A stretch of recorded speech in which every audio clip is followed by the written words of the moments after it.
കോഴിക്കോട് കൂടരഞ്ഞിയിൽ സ്വകാര്യ ആശുപത്രിയിലെ ക്യാന്റീനിൽ വെച്ച് ഷോക്കേറ്റ് യുവാവ് മരിച്ചു. കൂടരഞ്ഞി കരിങ്കുറ്റിയിലെ സെന്റ് ജോസഫ് ആശുപത്രിയിലെ ക്യാന്റീനിൽ വെച്ചാണ് അപകടമുണ്ടായത്. തിരുവമ്പാടി ചവലപ്പാറ സ്വദേശി അബിൻ വിനു എന്ന 27-കാരനാണ് മരിച്ചത്. ഇന്നലെ രാത്രി 10:30ഓടെയായിരുന്നു സംഭവം. രോഗിയായ സുഹൃത്തിനെ കാണാനാണ് അബിൻ വിനു ഹോസ്പിറ്റലിൽ എത്തിയത്. തുടർന്നാണ് അപകടത്തിൽപ്പെടുന്നതും മരിക്കുന്നതും. മൃതദേഹം കോഴിക്കോട് മെഡിക്കൽ കോളേജ് ആശുപത്രിയിലേക്ക് മാറ്റി. പോസ്റ്റ്മോർട്ടത്തിന് ശേഷം കുടുംബത്തിന് വിട്ടുനൽക്കും. ഞാൻ ആദ്യം പിടിച്ചപ്പോൾ എനിക്ക് ഷോക്ക് ഏറ്റു. രണ്ടാമത് പിടിച്ചപ്പോഴും എനിക്ക് ഷോക്ക് ഏറ്റു. പക്ഷെ അവനെ രക്ഷിക്കാനായില്ല. രക്ഷിക്കാൻ വേണ്ടി വലിച്ചപ്പോഴാണ് എനിക്ക് ഷോക്ക് ഏറ്റത്.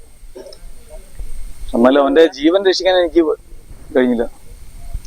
പിന്നീട് എന്താണ്? പിന്നെ നേരെ സെന്റ് ജോസഫ് കൊണ്ടുപോയോ? പിന്നെ നേരെ അവിടുന്ന് ഞങ്ങള് നേരെ മറ്റേ അവിടുത്തെ ഡോക്ടർ വന്നോ?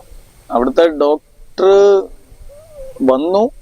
പക്ഷെ എന്നാലും അവരെ ഒരു സ്ട്രെച്ചർ പോലും അവിടെ എത്തിയില്ല. ഞങ്ങൾ എന്ത് ചെയ്തു, ഞങ്ങള് പിടിച്ച് എന്താ പറയുക, അവന് പറ്റേ ഡൗൺ ആയി പോയി. അപ്പൊ ഞങ്ങള് പിടിച്ചവനെ, ഞാനും എന്റെ ഫ്രണ്ടും കൂടെ ചേർന്ന് അവനെ പിടിച്ച് ഞങ്ങൾ ഹോസ്പിറ്റലിൽ എത്തിച്ചു. അവിടുന്ന് പിന്നെ ലിസ്റ്റേന്ന് ഒരു ആംബുലൻസ് വന്ന് അവിടുന്ന് ഞങ്ങൾ അവനെ അവിടുന്ന് കയറ്റി നേരെ KMC എത്തിച്ചു. അവിടെ എത്തിയപ്പോഴത്തേക്ക് അവര് പറഞ്ഞു, ഡോക്ടർ പറഞ്ഞ് അവര് അവിടുന്ന് തന്നെ അവൻ മരിച്ചു പോയെന്ന് പറഞ്ഞു.